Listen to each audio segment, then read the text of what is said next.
So, let's talk about risk management. No? Ano nga ba itong risk management when you're trading?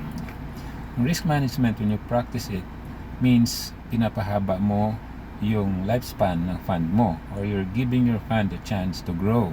Instead na maging gambler ka, ginagawa mo yung tamang pag-manage ng risk para kung mal-loss ka man, which is inevitable sa trading, may mga losses talaga yan, no? So kung mal-loss ka, maliit. Kung mag-win ka, malaki. Ganun ang ibig sabihin ng proper risk management, no? Take trades na mas maganda yung risk-reward ratio. 1:3, 1:4, meaning ma-loss ka ng $1 and you win $4. Diba? So matalo ka man ng sunod-sunod, say natalo ka ng 4 na sunod, that's $4.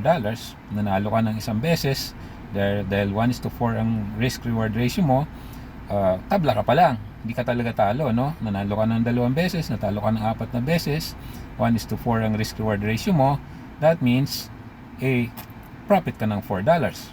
So, ganun siya dapat. Yun yung risk-reward ratio. You take care of your fund by using proper risk management. Okay?